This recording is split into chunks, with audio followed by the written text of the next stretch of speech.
This podcast is brought to you by the Association for Coaching, a leading international professional body advancing coaching in business and society worldwide.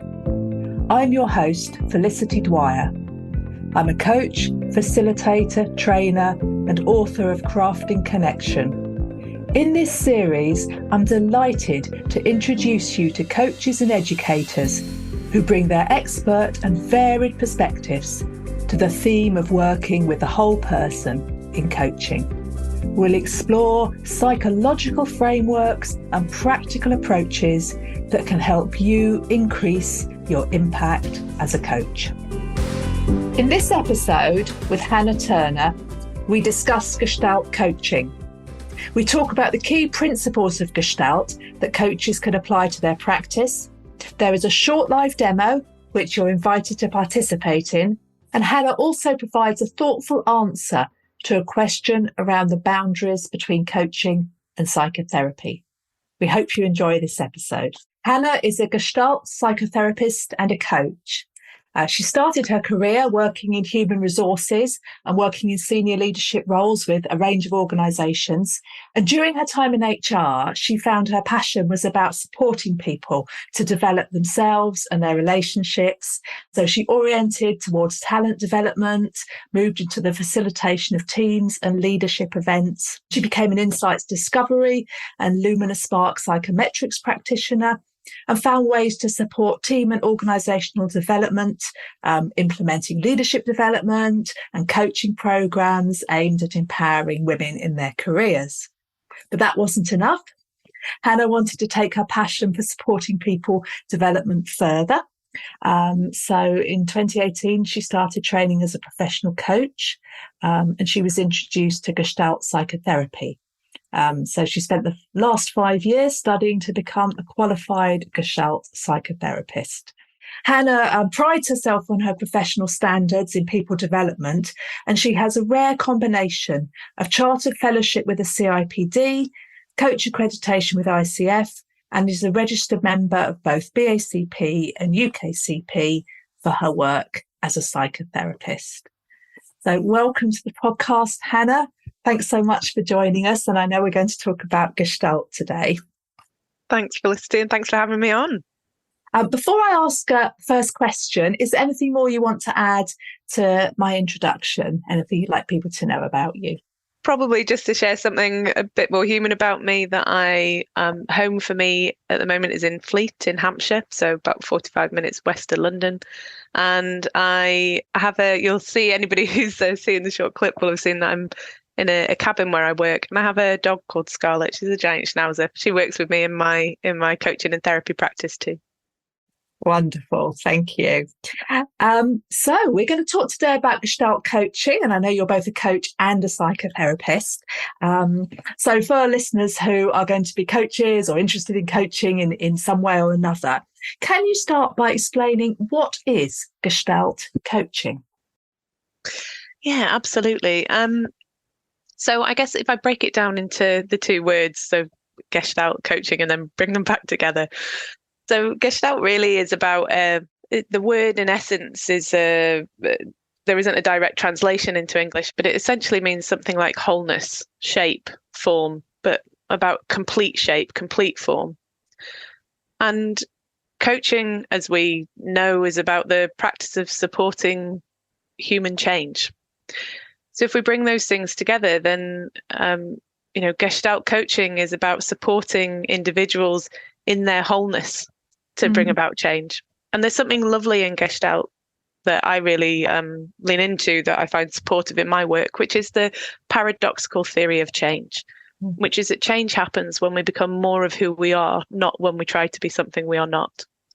So the idea being that if we try to fit a mold of somebody else's ideal, then we're forcing ourselves to be something other than who we actually are. And that takes effort and stops us from being us. So the more we can lean into who we are ourselves, the more we can be our full selves, then the more change can happen for us to find our own sense of wholeness, of completeness. That's beautiful, Hannah. I love that. So trying to get that wholeness and connecting more with all of who we are, and that paradoxically can help us to make changes in a way that trying to be something else, can never do, or is at least a harder way of doing it. Absolutely. So can you move on a little bit and tell me how can bringing Gestalt ideas or your Gestalt training into coaching, how can that help coaches to help their clients? Yeah, so I was reflecting on this, I guess, trying to think about it more broadly as well as the areas that I work, but thinking about Gestalt in its fullness. And, Gestalt has a really lovely application in working with individuals, working with pairs of people. So if you're working with couples or you're working with a line manager and an employee, also has its applications in teams and in organizations. And the reason for that is that it's really about people, and it's about our relationship and how we are in relationship, and about supporting that change. So of how we are by ourselves, but also how we are with others. So therefore, like I say, it really lends itself to that application with individuals, with multiple people, with teams, with organizations. So it's got applications in various different settings and environments. And what it's really about for me, Gestalt in that application, is about working at a level of depth that supports individuals, teams, collectives, to really identify what are those deep-rooted patterns, the ways of being that perhaps aren't so satisfying, the ways of being that get in the way, that perhaps enforce a feeling of stuckness. And how do we identify what those patterns are and support individuals or teams to get unstuck, to find other ways of being that are more satisfying?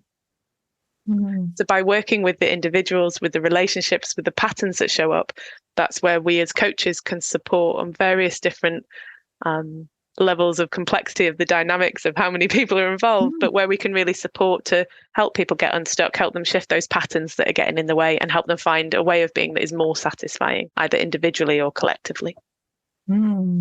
So you talk a lot there about helping individuals to perhaps recognise and shift their patterns, whether that's individually or in the relationship dynamic. So can you say a little more about those patterns? What kind of patterns might you notice, might you see? Oh, absolutely. Great question. Our patterns can be anything. They can be different for different people. So if I think about on an individual level, there might be a pattern. Quite often in coaching, we hear people talk about imposter syndrome. Often that imposter syndrome comes from limiting beliefs or things that we tell ourselves about how we are in the world, or how the world is for us, and that stop us, that hold us back, that get us stuck and not pushing forward. And so by identifying that pattern, often a thought pattern, then we can work with that, understand it, and then look at other possibilities, other ways of being.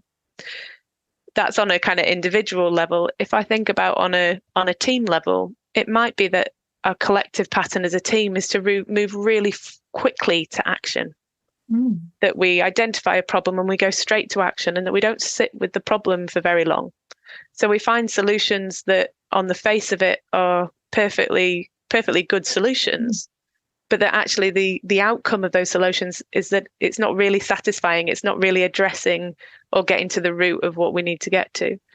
So we might learn to sit a little bit longer with the problem, with the discomfort of the not knowing of what's the problem that we've got, and learn to sit with that a little longer before jumping to action in order to find a better solution. So there can be different ways of looking at this depending on who we're working with, what it is that they're getting stuck with, or what the patterns are that they're finding aren't perhaps serving them as well as they might like to.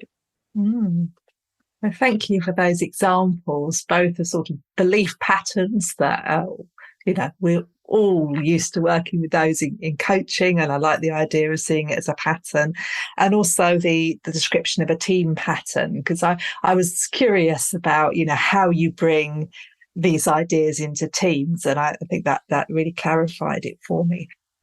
So can you say a little bit more about how you do that? Is it just asking clients what patterns they notice, or are there other ways that you can really help people to become aware of these patterns? What might you look for in a coaching context? Yeah, and I guess what I'll do is talk a little bit more broadly about the kind of the ideas or methods of how we work in Gestalt, and then bring that back to that kind of question of, okay, so how does this relate to the noticing of patterns. So the way that we work in Gestalt, if we're talking about raising awareness of what our experience is, what's satisfying or what not, and how do we identify the things that are less satisfying so that we can find other ways that are more satisfying, those patterns, those processes, then what we're interested in is the here and now. We're interested in our lived experience of what it is to be and exist in the present moment. Mm-hmm. Because when we are looking to our past and our history, it's a memory of the past. It's how we experience our past in the present. Or when we are worried about something in the future or excited about something in the future, it's about how we experience that thought about the future in the present. So it's really about grounding ourselves in the here and now, in the present moment, because that's when we experience life as we do, as pleasant or unpleasant. Yeah. I don't experience yesterday as unpleasant today. I experience my memory of yesterday. Yeah. Or I don't experience yesterday as being pleasant. I experience the memory of yesterday as being present today, right now, here. Yeah. So we ground ourselves in the here and now. We're interested in what's the experience in the present moment that the individual's having, if we're talking about one-to-one work. And what we're helping the individual to do is raise awareness of themselves. So back to that paradoxical theory of change, to support them to be more of who they are. And that raising awareness of self might be through paying attention to cognition. It might be through paying attention to body or to emotion, the whole of us. We place such an emphasis these days on our cognition and our cognitive thought processes and our ability to think in our brain that we seem to forget about, the other 95% of our being, the rest of our body, and what intelligence that has to offer us, to share with us. Yeah. So supporting that awareness of self is really important.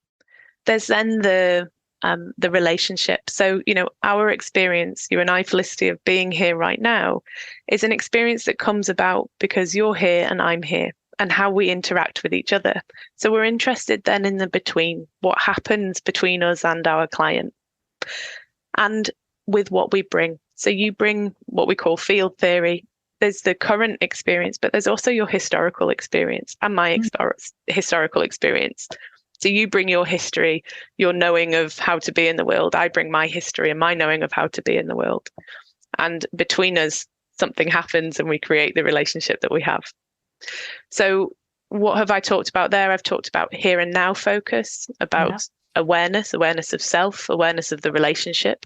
And I've talked about field theory. They're four kind of real key tenets or pillars, if you like, of Gestalt. Mm-hmm.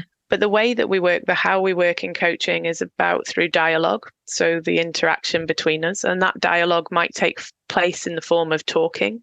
It might be through our movement. It might be through energetic resonance, what we call kinesthetic resonance. It might be through art, drawing, play, working with clay, working with various mediums. But it's the dialogue is what happens between the two of us. How do we interact, if you like, with each other? And in Gestalt, we're interested in experimentation, and I think that for me, the important thing with experimentation in Gestalt is what we're interested in is not a specified outcome, but it's about being curious about what outcome might be possible, not knowing an outcome or predicting an outcome, but just being curious. And experimenting to learn and to find out. So providing a space with our clients that allows us to experiment with other ways of being, allows our clients to experiment with other ways of being, alternatives, to find, does that suit them more or less? Not with any expectation, but just with a curiosity. So the way we work in Gestalt, as I say, if I kind of talk about each of those again, is about here and now. It's about awareness. It's about the relationship between the coach and the client. It's about the field theory, acknowledging our historical context as well as our current context. And it's about working in a way that acknowledges the relationship by having dialogue between us and being willing to experiment. And I guess what's the thing that I then do as a coach? Well, I use myself, I bring myself. And how do I do that? I do that by having awareness of me. So by me knowing who I am, how I am when I'm in this environment, in this context, in this building, where I usually work, I can then notice, how am I normally and how do I change? So right now, as a live example, and the listeners will probably hear this, my next door neighbour has scaffolding and the builders have just arrived to start taking it down. I can hear the scaffolding coming down behind me. I can feel my heart rate elevate. I can feel my nervousness start to rise, and my anticipation of, how is my environment going to be experienced by the other? How am I going to be perceived with all this noise going on in the background? I know that about myself, so I can notice that, I can name it, and I can choose what to do with it. Now, why do I mention that? Because if there isn't the scaffolding going on behind, but all of a sudden I start to feel those things, then I might want to name that with my client. So I might name with my client, I notice I'm feeling excited right now. And my client most likely will say, oh God, yeah, that's exactly how I feel. Because I know who I am and how I am at my core, what my usual state is in this environment. And when I meet my client and something shifts, then I can use that as a data point to help my client raise awareness of themselves. So use of self in our coaching practice is really important as well, but that use of self comes through an awareness of self. So there's the work that we have to do on ourselves first too, as Gestalt practitioners, if we want our clients to raise awareness of themselves too. So I'll loop back to the question that you asked of, how exactly do we support our clients to notice their patterns in Gestalt? Well, it's all of that. It's inviting them to have more awareness of themselves, more awareness of their experience, how they experience being in the world, what happens in their thoughts, their bodies, their emotions. Inviting them to have that awareness of what happens when they're with others. What is it about their environment or context that triggers a particular pattern, a particular way of being that they perhaps find less satisfying, which is what drives the want for change? Because let's face it, if everything is good and fine, then clients don't often seek out change if everything's okay. So we're talking about the stuff that's not quite, working as we might like it to, is being the stuff that comes into the coaching room. And then how do I, as a coach, notice what's my usual patterns? When do I notice those change, and how do I use that to support my client with a curiosity to see if that helps them in their awareness for themselves of their experience? Does that answer your question, albeit a very long-winded one?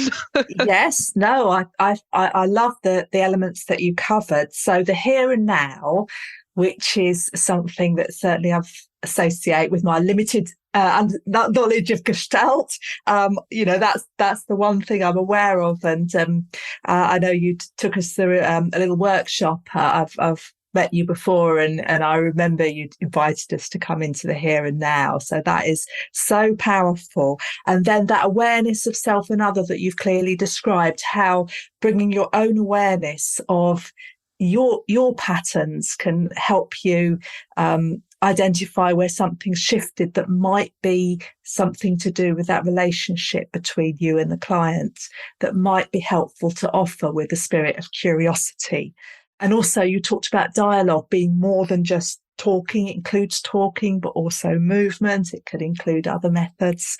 And experimentation was the other thing that I thought brings that spirit of curiosity and not going for the defined outcome. So all that sounds very exciting. It sounds very, just exploratory. It's integrative, because the theme of this podcast is integration. It sounds you are really trying to integrate so much. You're trying to integrate all aspects of our being. And I'm curious in a way, what integration might mean for you. Is that a word that resonates when it comes to Gestalt and what Gestalt is trying to achieve? Absolutely. When you're coaching, yeah. And if I talk about Gestalt first and then talk about what is integration for me. So Gestalt itself is an integrative theory. It's something that was initially put on paper. I can't say it was initially formed because I'm sure the ideas were there earlier, but initially was put on paper back in the 1950s. There was the kind of original founders were a gentleman called Fritz Perls, his wife Laura Perls, and a gentleman called Paul Goodman. And what they did was they brought together their different perspectives. So the world of philosophy, of politics, of art, of movement, of poetry, they really brought together both the science and the arts and amalgamated them to want to be curious and learn more about the human experience. So Gestalt at its core is an integration. And if we follow it through time, we see drawing on other theories, other practices. But at its core is an integration of different philosophies, different practices, different sciences in order to really, as I say, understand more about the human experience. So the integration is there at its core. And the way that I see Gestalt, the way that I talk about Gestalt, what I lean into, my leaning into the paradoxical theory of change is an example. There isn't a single right answer with Gestalt. There's our tenets, our principles, our framework. But I also bring me, my experience, my past, my background, and I'm invited to integrate myself in with Gestalt, in with the theories and the principles to find a way of working with Gestalt that works for me. So it's very integrated at its core. In terms of then for me, what does integration mean? And I'm bringing this forward is because it's about my choice, if you like, my ability to choose what do I integrate? What do I take in and hold as something that fits for me, that becomes part of me? And what do I choose to reject? Being able to be choiceful in my integration of knowing what fits for me, what doesn't, what works for me, what doesn't, what do I like, what don't I like? I can laugh about this, but literally a couple of weeks ago, I suddenly realized I don't like tinned tomatoes. I'd interjected from my environment that I'm someone who likes all food. I'm not a fussy eater. I like everything. I'd taken that in from hearing that message from friends, family, people around me over the years and believed it to be true. But when I slowed down enough to pay attention to what I was eating one day, I noticed, I actually don't particularly like the taste of tinned tomatoes. So the integration for me is about that choicefulness of choosing what do I take in and what don't I? What fits for me? What do I accept? What don't I? And I have that choice whether or not to like tinned tomatoes. So I can choose not to integrate them into my world and my life if I don't want to.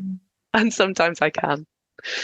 I hope that helps to bring to life what integration means for me, that choicefulness of what I choose to take in or what I choose to reject. Yeah, that's really interesting. So that choicefulness, a lovely word, and also it's your choice or my choice, what I integrate and what I don't. So there's a freedom in it. Yeah. And I guess for anyone listening to the podcast today, what I would say is, listening to this isn't a right answer or a wrong answer. It's my perspective. It's a view through the lens of my experience in Gestalt. And so the invite for the listeners is then to take the bits that land. Don't take the bits that don't. And that's okay. The listener has the choice in that too. Yeah, thank you for that.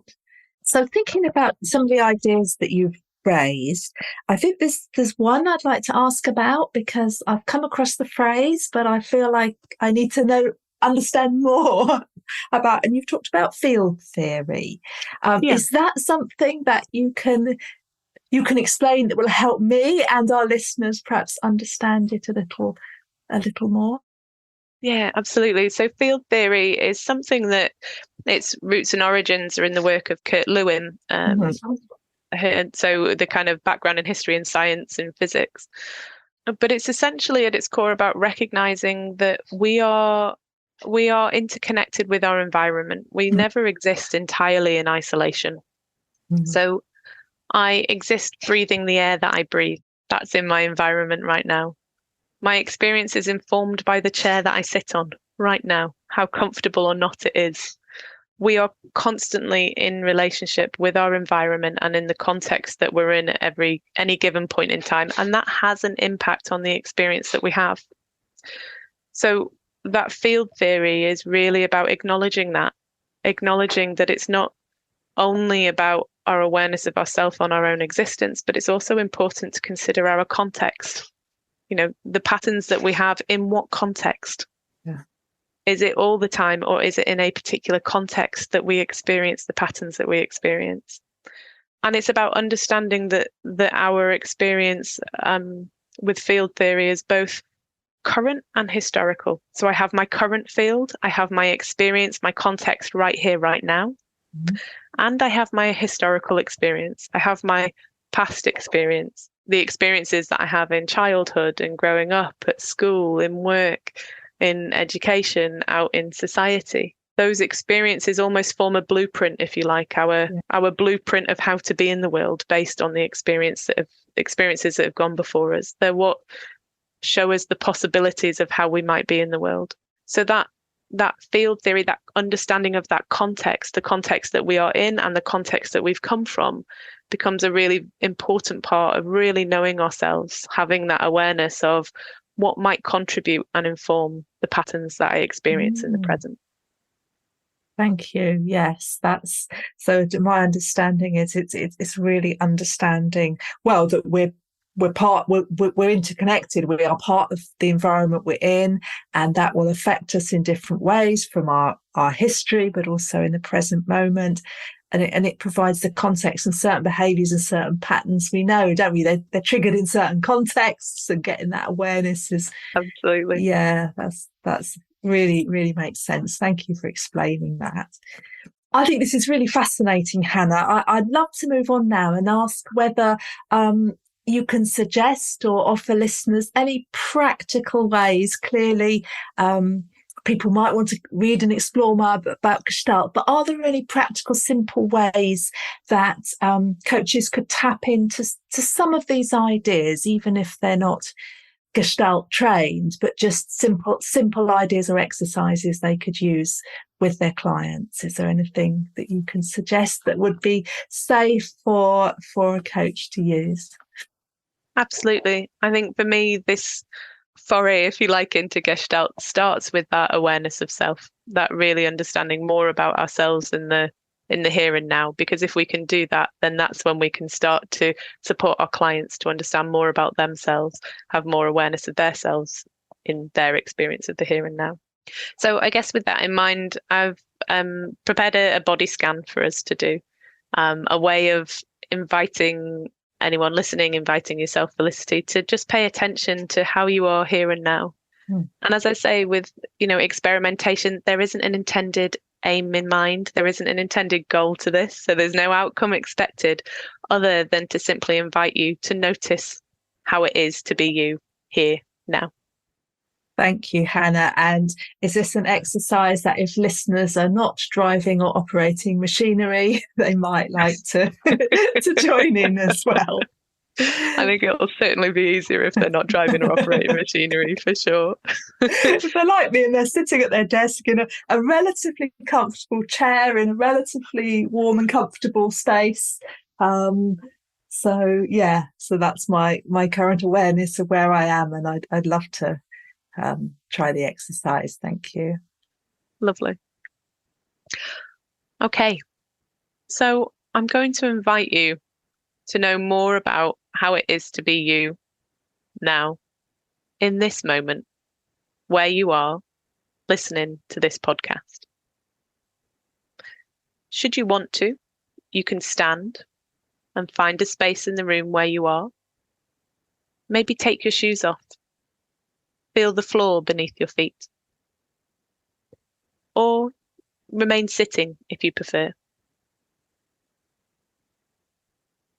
And I invite you to close your eyes if you are willing, or just to gently lower your gaze, defocus.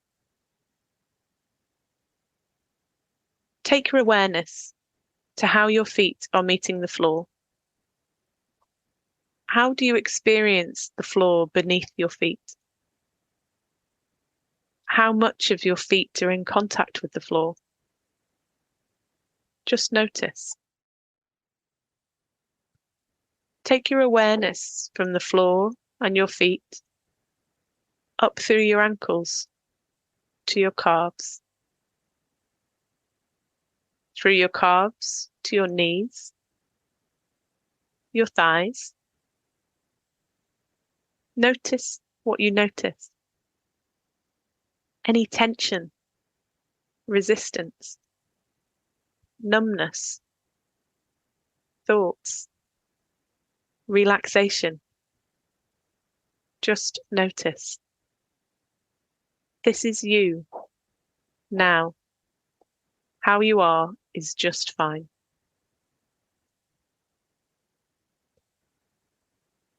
Take your awareness up through your pelvis, your hips, Notice what you notice. Into your stomach, your back, your torso. Is there stillness, movement, tension, relaxation? Just notice.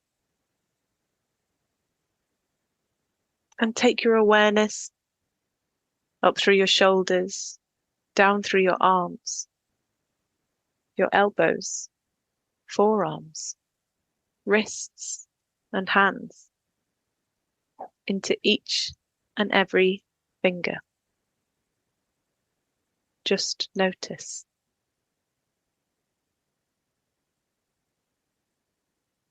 And take your awareness up through your chest. Notice your breathing. Is it shallow or deep? Fast or slow? Just notice. Continue up into your shoulders, your neck, your head, to your face. Notice how the air moves in and out of your mouth or nose. Where is your tongue in your mouth? Does it press against the roof of your mouth, against the back of your teeth, or perhaps rest in your lower jaw? Simply notice. And take your awareness to your eyebrows, your forehead, and now the space just above your head.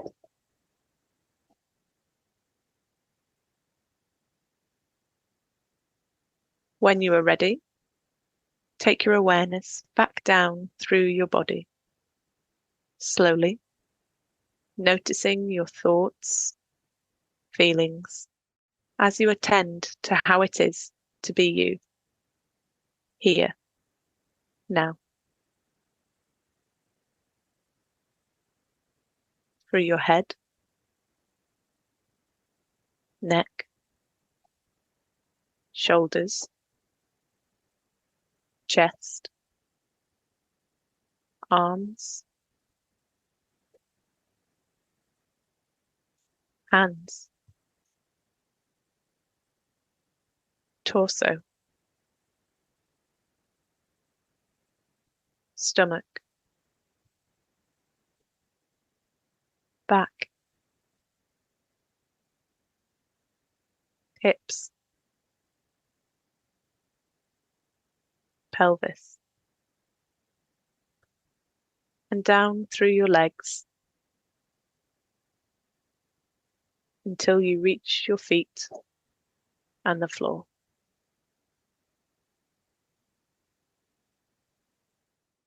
Once you have reached your feet on the floor, slowly open your eyes or focus your eyes and start to take in the room and your surroundings.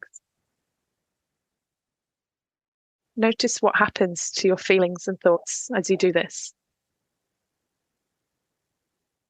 In a moment, I'm going to invite you to move around before coming back to this podcast.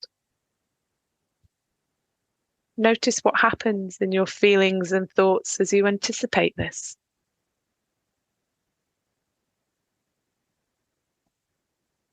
Take a moment. Move slowly in your surroundings, noticing how you move, what or who you look at. Are you met? What or who do you meet?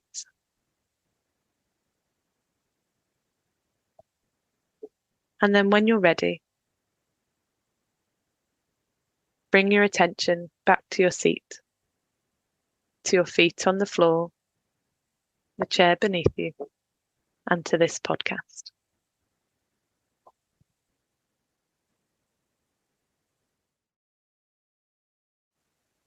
Oh, thank you, Hannah.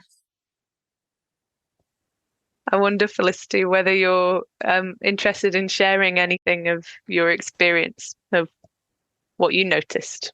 in paying attention to how it is to be you right now, if you're willing?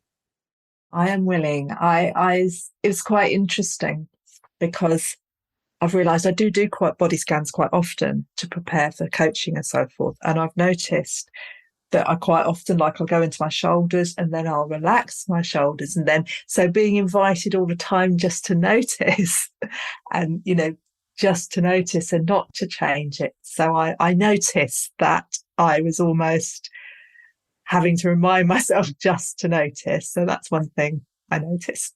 It's interesting. I chose to sit down just because I'm wearing the headphones. I noticed I always have bare feet when I'm at home. I am working from my computer, so I noticed the carpet under my feet. I noticed something I noticed at the end. I loved the way you did it. Is when you said that in a moment you'd ask us to move and then notice what happened. And of course, as soon as you said that, I was immediately going to move. So the anticipation was transforming very quickly into action. And that ties in with one more thing I noticed. You asked us to look around the room and who would we be met by? And I happened to notice a picture of my mother in her wedding dress, which I've got. And it's not normally something that I notice when I look around. It's just there. But it was that invitation to meet someone just seemed to draw my eye to it. And then I moved and I have a little notice on my wall which says slow down. And that caught my eye. And I was just reflecting on the pattern I have of being impatient to do something and to move in particular, and how that little pattern had been drawn out for me by that exercise and that bringing that to my awareness, which was something that you did. So thank you. You're welcome. And I guess, I know this isn't, we're here to talk about what Gestalt is, but if this was a coaching session, then hopefully, for those listening, you can start to see the richness of, in working in this way and noticing and allowing ourselves to be as we are, what then can surface and come up that then may or may not be something that a client wants to work on. Mm. And you asked me a question earlier about how might I work with Gestalt coaching with clients. You mentioned something in your noticings about the anticipation that's invited in the exercise. And, a number of clients that I work with, there's a significant prevalence of mental health challenges that we have in the UK, and a significant portion of people that I work with, often anxiety or an anxious process is part of the work that we do together. So that being the anticipation of something bad rather than excitement, at the opposite end being the anticipation of something good. And so that, that paying attention to, when we do exercises like that, who are the clients who are familiar in the thought and the process of the anticipation? And how then do we use that as a way of raising awareness to work with that, to start to address some of the challenges of things like anxiety or some of those patterns that don't feel quite as comfortable for some of our clients. So I appreciate you naming that part. It's a particular part of the exercise that I myself like. It's a process and a pattern that's really familiar for me, that anticipation of, for sure. Thank you. Listening to you talk about that and how it might, bring out anxieties and so forth in clients or highlight those patterns. My question now is about the sort of relationship and boundaries between counselling and coaching, because, clearly Gestalt is probably best known as a psychotherapeutic approach, and you are a psychotherapist, and you also bring this into your coaching. Yeah. So I'd love your thoughts on where the boundaries might lie, and what is appropriate for coaches and people who are trained in coaching rather than qualified psychotherapists. I both love and dread this question. in equal measure. I can feel the smile on my face and the rising of the excitement in my body, as well as the sinking and the oh God, the discomfort of the question as well. It's a really tricky question, and I think the reason for me I find it a tricky question to answer, possibly because my work as a coach orients more commonly towards the, what would I call it, the kind of the well-being space, the therapeutic coaching space, the helping people to be who they are. And that means them being able to show up with the stuff that they don't like so much, as well as the stuff about themselves that's great and that we can celebrate together. So the line, if you like, between coaching and therapy, I find myself closer towards that line than I might if we were focusing on performance sport coaching, for example, or something like that. It's not my area of speciality, but I imagine I might be able to feel further away from that line at times with other coaching practices. And and it's a question that I have to regularly ask myself, an important part of my professional practice, about making sure that I'm working ethically, and a real question of ethics, I think, in the coaching space. And where I get to is this: there are some real practical, logistical elements that support me in that distinction between coaching and counselling, or coaching and psychotherapy. One is, what's the contract that I have with the client? What's the work that we've contracted to do? Another is about the frequency. In psychotherapy, we're really getting into the roots and the depths of our patterns, our behaviours, of how we show up in the world. And so there's a frequency required with that in order to provide sufficient support for clients to support them through their experience. So it might be that it's about frequency that helps to distinguish the difference. And that in coaching, because it's often not so frequent, in therapy we're often working weekly, in coaching I'm often working with clients maybe monthly, 6 weekly, fortnightly. It depends on the client and the work and what we've contracted for. But then there isn't the frequency of support available in order to support such a depth of working. So there's a gauge and a level of knowing how much can we work on in a coaching session that leaves the client still feeling supported and resourced at the end of the session, able to go out into the world. This is the experience in psychotherapy, where we might go a bit deeper because we know that there's more frequent support available in our sessions. And then the other distinction I would say is about, partly what is it that the client wants? What are they coming for? They have a say in this too. It's not just for me to determine, although it is for me to hold that boundary as the professional in the room. But also to consider things like, what's the client's capacity? And what I mean by that is, to what extent is their work and home life impacted by their current experience? To what extent is their ability to function day-to-day tasks, day-to-day operations in the world? What's the level of distress that they are experiencing? And those are some of the gauges that I use to determine, is this coaching or is this therapy? And the most important bit being not to enter into one if what the client needs is actually the support from something else. That's, I guess, the main point of this and the conversation, is knowing when to refer on, when to not work with a client.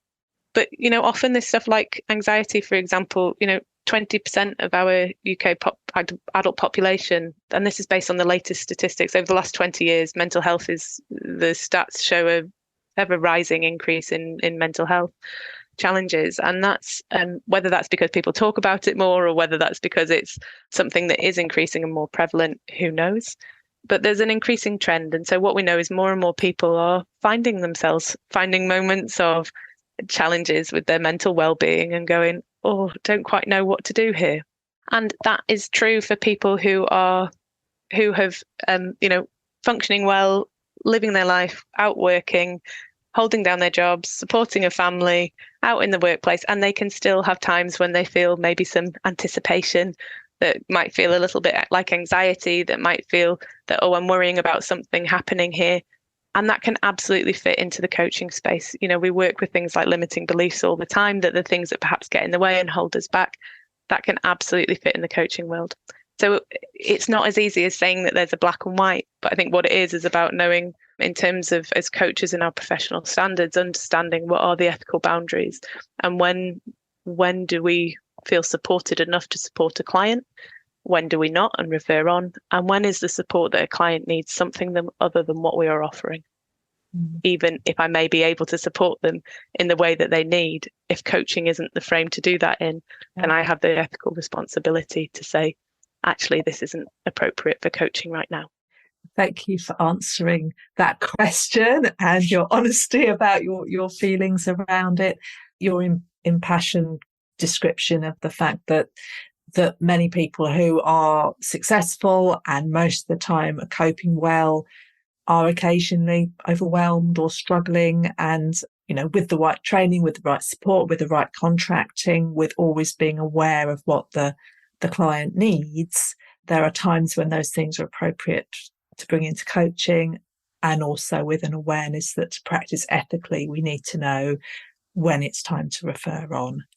And I find that question interesting because I don't think there's such a clear-cut boundary as you could make out, but I think it's really important for us as coaches to be aware of our level of competence and when it's time to say that this isn't something I can support you with. May I make some suggestions, or would you be willing to talk about what sort of support might be helpful, or whatever we want to do, but knowing that there's a time when we have to say that. So absolutely. And a lot of coaches work in the executive coaching space or the leadership coaching space, and often I know all coaches will have a different experience, but certainly mine is that often the people I'm working with are people who want to know, who am I really? I've trodden this path, I've got here, it's happened, life's happened, and now I'm kind of sat here going, is this what I really want? Is this who I really am? Or how do I shift my, what I've done before and being a specialist has got me to where I am, but now I need to be a leader and that needs me to do things differently. Yeah. How do I shift and change? How can I do that and still feel confident in myself and my ability when I'm now not the specialist, but I'm the leader? Yeah. That requires a level of vulnerability. And that means that our clients need to be able to show up with all of their emotions, all of who they are, all of how they are feeling, the good and the bad, or the comfortable and the not so comfortable. And so then that is, I think, part of what gets us straying into the kind of questions of, is this coaching or is this therapy? When we get to the places where we ourselves start to feel that discomfort. And so our clients need to be able to show up as their whole selves in our sessions. And I've been asking myself that question about when is this coaching, when is it counselling, when is it coaching, when is it psychotherapy for the last 5 years. And I have no doubt I will continue to ask myself that question probably for the rest of my life, because I'm not sure that there ever will be a black and white answer. If we look at, for example, the professional frameworks, the code of ethics, if I look at the core competencies between both of these professions, there are so many similarities.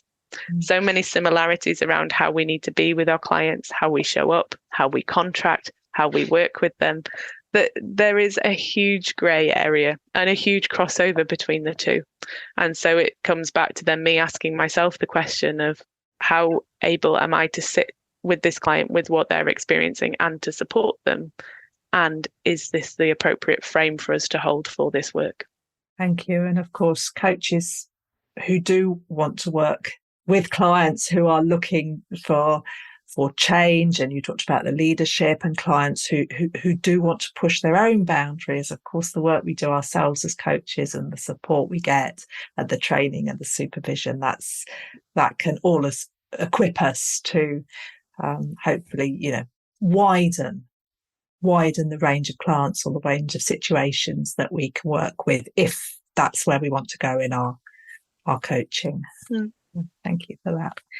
Okay, so we're coming towards the end of this interview. So in a moment, I'm going to ask where listeners can find out more about you and your work. Before I do, are there any last points that you would like to leave us with about Gestalt, or, about this philosophy that you're clearly so passionate about and you feel informs your work in so many ways? Yes, how to put that in a nutshell rather than a 5-hour dialogue monologue. So yes, I am hugely passionate about Gestalt. For me, Gestalt is all about being more of who we are and finding more satisfaction in life. identifying the things that don't serve us so well and finding other ways of being that there can be more satisfaction in our existence, wherever that might be, in whatever context. And, I go back to my first introductory weekend to Gestalt, and this is something that coaches can do. I went down the route for psychotherapy and introduction to Gestalt counselling skills, but actually that introduction I think would still be of interest to coaches.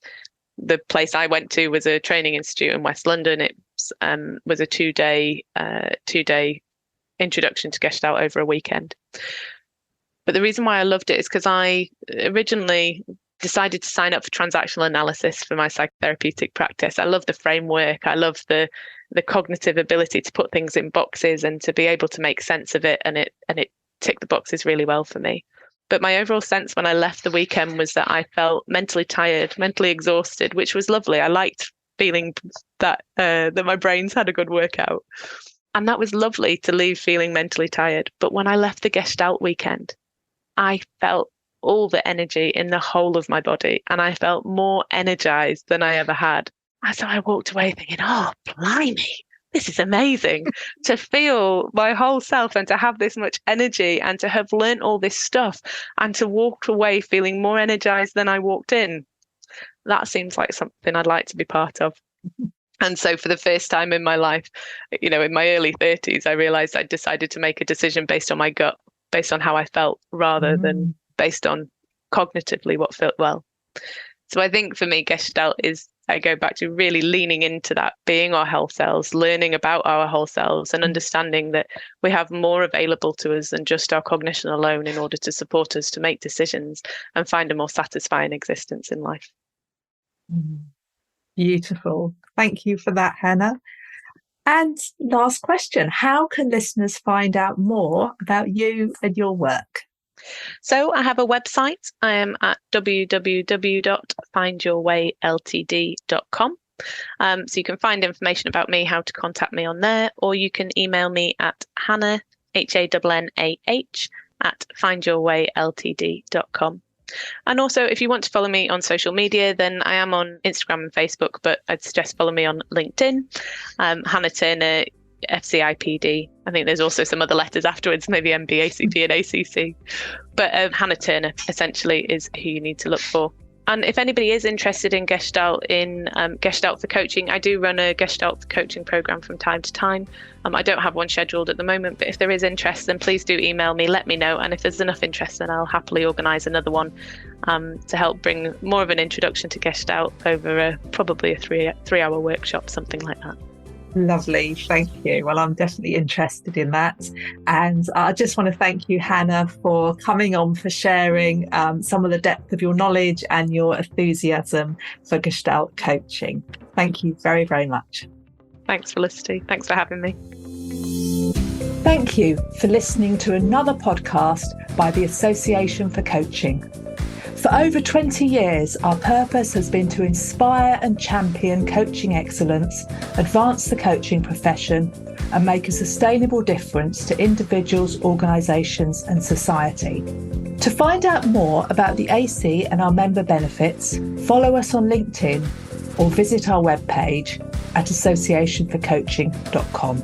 Explore our new digital learning hub and enjoy our extensive library of on-demand webinars, signature programs, member benefits, interviews, podcasts, and a portfolio of live events featuring thought leadership, tools, models, and the latest industry trends to help you develop and increase your coaching expertise.